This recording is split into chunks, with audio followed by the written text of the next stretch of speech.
but we were both getting better together. So we were all doing the same thing. And that's why there's running communities. That's why there's people, and that's why that's why I'm passionate about these things, is because once you get going, man, it is, arguably the most addictive feeling and the most worthwhile.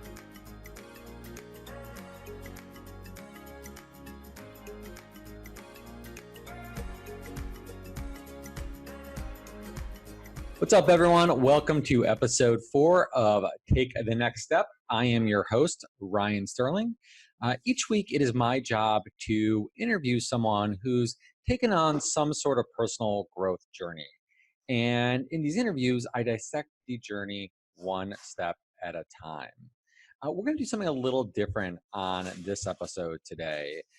So we have 3 episodes that are already out there in the world. Getting great feedback on them. I really appreciate your notes and your comments. And it's interesting when you look at all 3 of these, because we have 3 very diverse stories. We have Brendan, who went on a pretty crazy weight loss journey, losing 130 pounds or so. He went from being almost 300 pounds to now he's a 5-time marathoner. He's an ultra marathon finisher. He broke 4 hours in the New York City Marathon. I mean, it's a really impressive story. And he did a great job breaking down the steps that he took to lose the weight and to get in incredible shape. Next, I interviewed Quan, who was serving a life sentence for murder.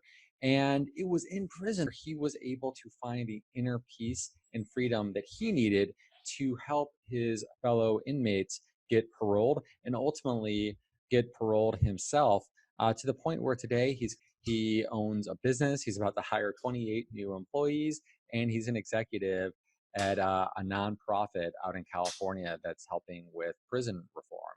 And then lastly, my friend Siwat. Siwat is the classic entrepreneur. He has started a number of businesses over the years, but we talk about his most recent venture, Recoup Wellness. Recoup is a ginger-based recovery beverage, and we go through the story of when it was just an idea in the journal to where it is now, where it's in over 30 stores. They have distribution. They have an online presence. 3 really impressive stories. And while they're all very diverse, there are actually some recurring themes that have emerged throughout all 3. And the 3 themes that I want to pull out today are the theme of choice, the fact that we all have choice to start our journey. Number 2 is the power of community. You never do it alone. You need a community around you to help you in this journey. And then number 3, the theme of inner peace, inner freedom, that you really have to be internally motivated to begin and to stick with any journey. The outside rewards just aren't going to do it. It needs to be internally motivated. So again, choice, community, and the internal motivation to take the journey. All right, so I'm going to include clips from all 3 of these interviews broken down by those various themes, and we'll start here with choice. I hope you enjoy it.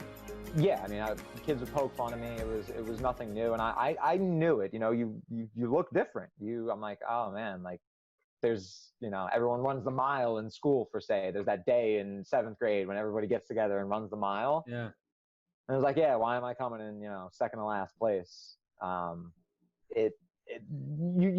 a little different. Something's going on. Mm-hmm. Again, I wasn't articulate enough or self-aware enough to know exactly what that was, but it's uncomfortable. Mm-hmm.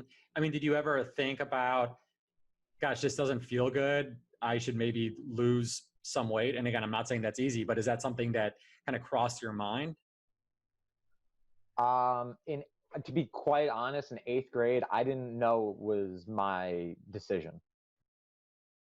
Now I was an adult in some ways. There was some sort of responsibility creeping in on me. And this guy sits me down and very calmly, very plainly just says, Brendan, let's look at where you are on the chart. And like you said, the word obese, I was past overweight. If you look at the chart, I was well into obese. I mean, I was looking at, I don't know exactly, but I would probably want to say 40% body fat. Yeah. I mean, upwards of that. So it wasn't, to him, the doctor, it wasn't, cute anymore. It was just like, hey, And he very plainly said, Brennan, you should try to lose some weight. It seems as though you stopped growing. You're around 6 foot, and you're getting heavy, and you're getting heavier. So you should really think about it. And that was it. And then the room got dead quiet. You should think about it. And were you sad in that moment? Like, did you feel like tears welling up? No, I wasn't that sad, because it wasn't for some reason I'm trying to think of the coldness of a doctor's office, like the clinicalness. Yeah. He wasn't trying to hurt my feelings. Just dispassionate. He wasn't making fun of me. He was there to help me. This is my doctor, and he was just giving me some advice, like, Brendan, you want to live a long life. You're coming to the doctor. You want to get better. You need to lose some weight. Yeah. And for some reason, it just clicked as a good idea. It was never a good idea before, because I had some sort of excuse. I didn't have an excuse to give the doctor. Yeah. And so I was like, okay, this is a good idea. And it just seeped into my brain. It just got the idea in there. You should try to lose some weight. And that became the goal. You should try to lose some weight. And I said, 1 week. I'm going to try for 1 week. So I really love the fact that it was, all right, I need to get healthy for 1 week. I know McDonald's is not going to do it. Okay, number one, I'm not doing that for a week. All right, great, I can do that. Number two, I'm not 100% sure that chicken and peppers or chicken and vegetables is the right thing, but it's better than what I'm doing. So better than what I'm doing is exactly what I was going for. Exactly. And how many people, I mean, that's not that hard to do. I feel like a lot of people can just make the decision, and it comes down to a decision of 1 week. I don't need to be perfect, but I just need to be better than what I'm doing right now.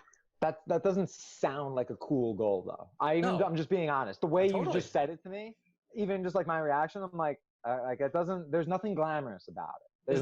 There's nothing glamorous about being 1% better every day.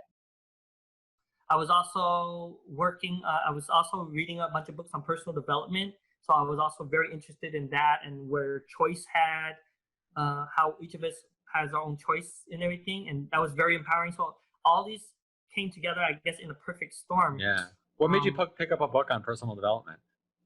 There was because a lot of the business books, so I used to like to read business books, and I'm always looking at the Wall Street Journal, and then I look at their top books. So I usually find books I like and I request them. But I'm just like interested, because like here's a guy who's like life in prison. It's like, why do you care?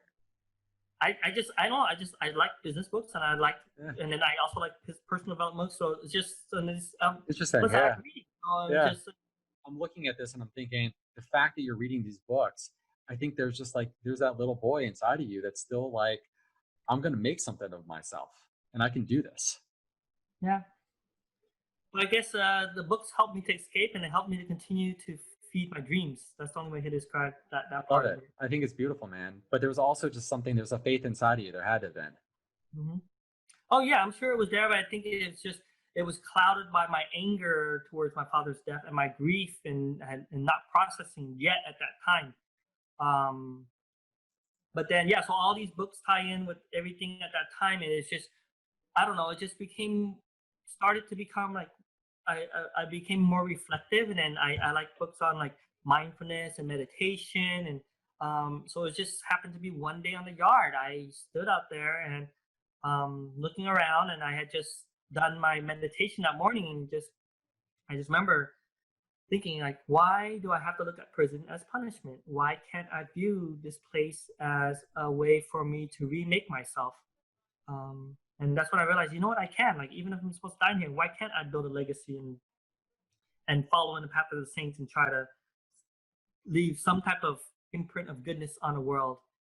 And just that subtle shift in thinking, and I tell you, that made all the difference in the world for me right there is when the sun was coming up over that hills that morning. On the little blades of grass, I saw the individual drops of dew, and above me in the razor wire, I heard a sparrow chirping. And I tell people, it's probably been chirping my whole prison term. I did not hear it, but that day I heard it, And that day is where prison did not feel like a place of like cold, harsh ugliness. It became like, a place where I could connect with other human beings, see them as like they're on their journey, I'm on my journey. Many of them further along, some of them still lost and lonely, but we were all on our journey. And that's where my process of transformation began. But just like all ideas and people getting involved, you need to have people 100% committed. Otherwise, it just falls through the cracks. Well, you're hitting on a good point, right? Because ideas are important. You need ideas. And like, again, journaling in your notebook, the various ideas, like that's where it all starts.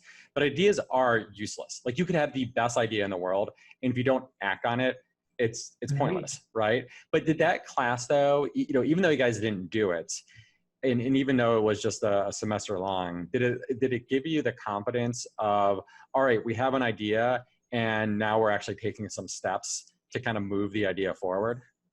Yeah, it did. I don't think, most of the ideas I've always had has always just been, they've become, if they boil in me long enough, I'll pursue them until I hit a wall. Mm-hmm. And if I do hit a wall that at the time I feel like, because I was just committed to a lot of other things like a full-time job or business school, I would put those on hold. I'd never give them up entirely. I'd put them on hold.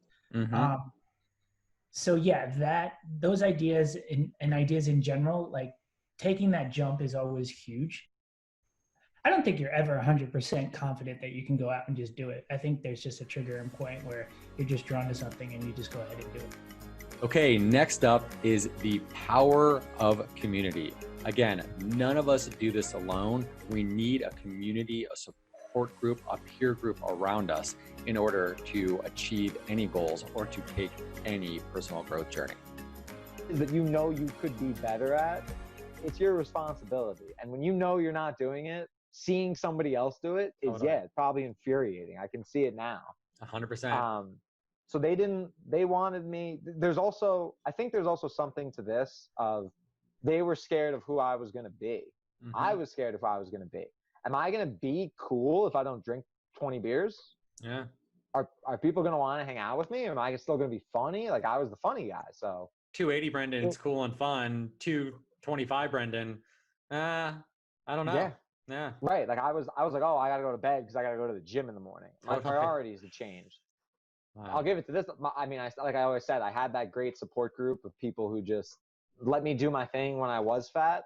Most of them, they were ecstatic for me. Yeah, totally. I started working out with them. I started, a lot of my friends were college athletes, a great amount of them. It's like, now we were going on runs together. Now we were, going to the gym together.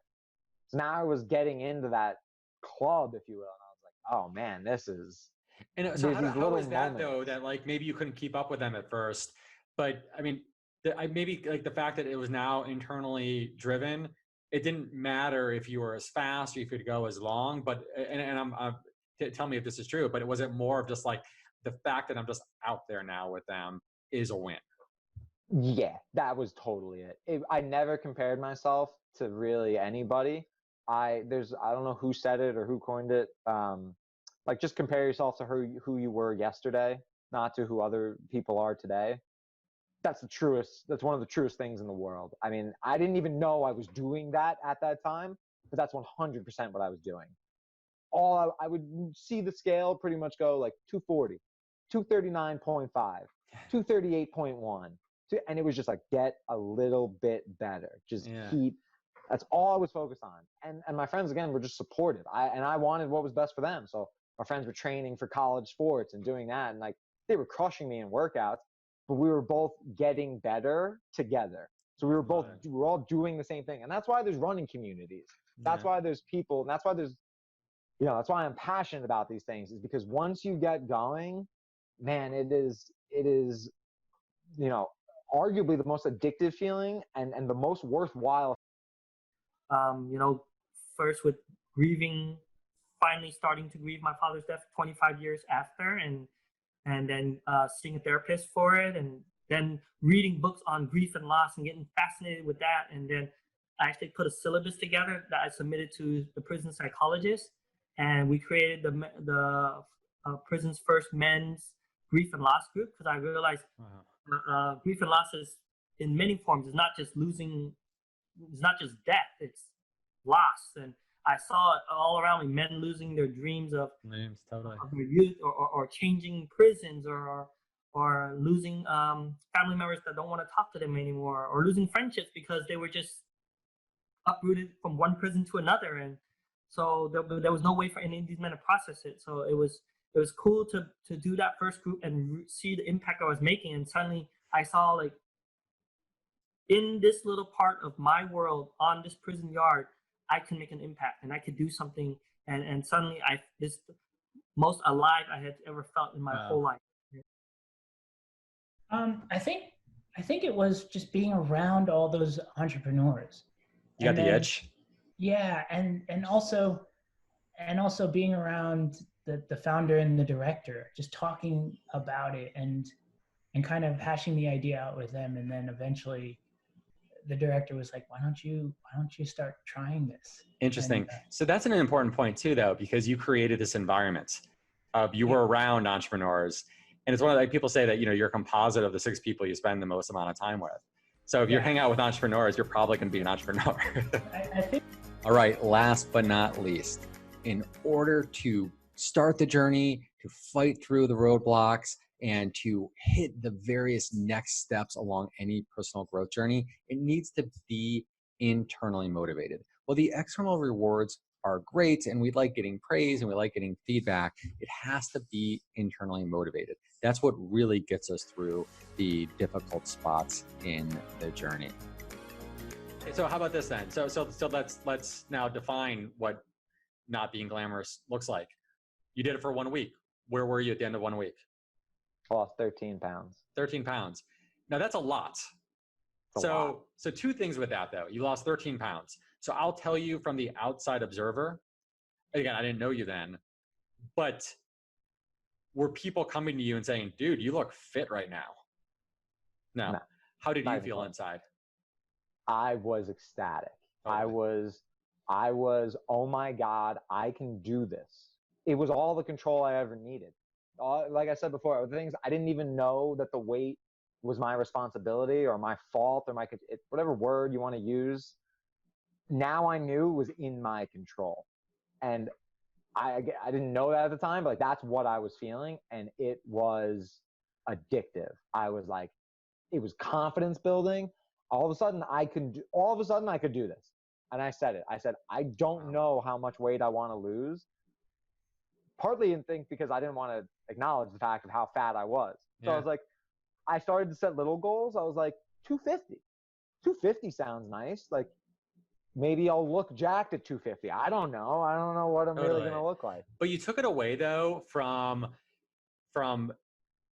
again, I think so much of the first part of this conversation was being accepted, and you were playing a role to be accepted.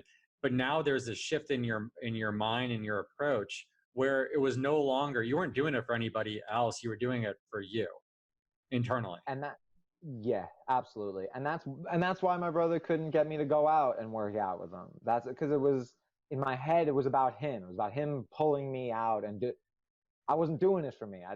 There was no push there. There was no drive. And so finally, Brendan's doing this for Brendan. And it felt amazing. Running again, was liking it. Again, there was something primal to it where you're just like, you grab your shoes and you just get out there. I had no why. Like, I was tracking on the iPod, but wouldn't even really listen to music sometimes. It was just fun. And when you're doing things that are, once was technically impossible in your head, that is the most addicting feeling and the most worthwhile thing you can be doing, I think. And so then I started, how else can I make an impact? What else can I do to help others around me? And, especially feeling this inner sense of freedom and guys around me, I felt like I knew this secret that I wanted to share, and people thought I was, but yet people probably think I'm crazy or I'm trying to explain and it's not working well. And then tying it in with all these personal development books. And so everything just came together at that time. Absolutely. So I have a hypothetical. So let's say let's say someone went back, let's say you were able to go back in time, and it was 5 years ago before you were starting to recoup, but it was in your head. You went down to your notebook and you said, all right, I'm doing this. And right before you buy that juicer, someone stops you and says, hey, here's where you're going to be 5 years into the future. Here's all the stores you're going to have, the distribution. Here's what the recoup packaging is going to look like. Here's how many customers you're going to have, et cetera. And so they showed you where you are now. They painted a really good picture. They said, but I have a trade for you. I have a briefcase, and in the briefcase is $1 billion. $1 billion in this briefcase. And I have a trade for you. You can either go on this journey. There's going to be ups, there's going to be downs, there's going to be exciting kind of new thresholds and benchmarks that you reach, and then there's going to be setbacks. But you can't go on this journey if you take this briefcase.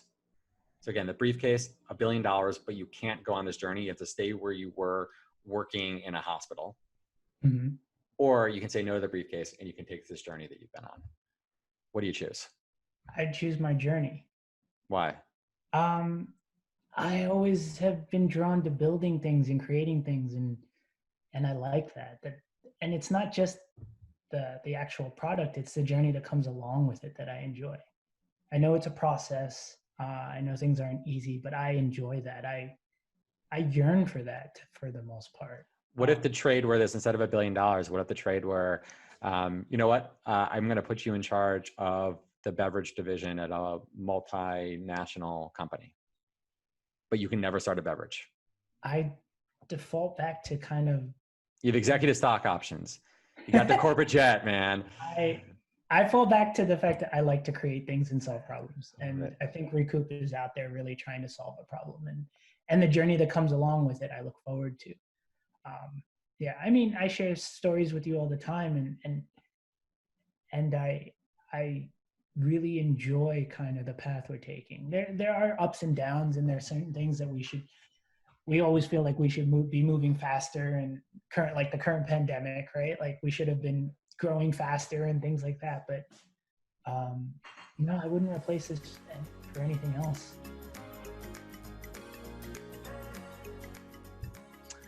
All right, that's it. I hope you enjoyed today's episode.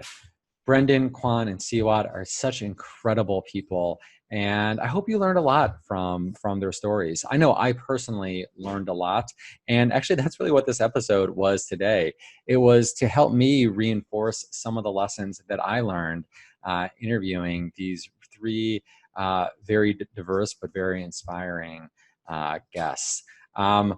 Want to make you all aware, for those who've stuck with us towards the end, that my book, You're Making Other People Rich, it is available now on Amazon. This has been speaking of personal growth journeys, this has been a journey of mine for the last couple of years.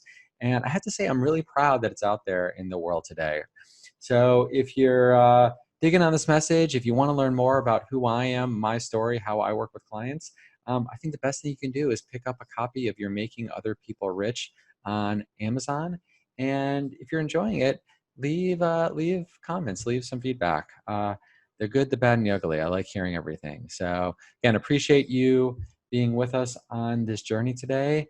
I hope you learned a lot, and I look forward to seeing you in next week's episode. Next week, I'm interviewing entrepreneur and top podcaster, Jordan Harris. I'll see you there.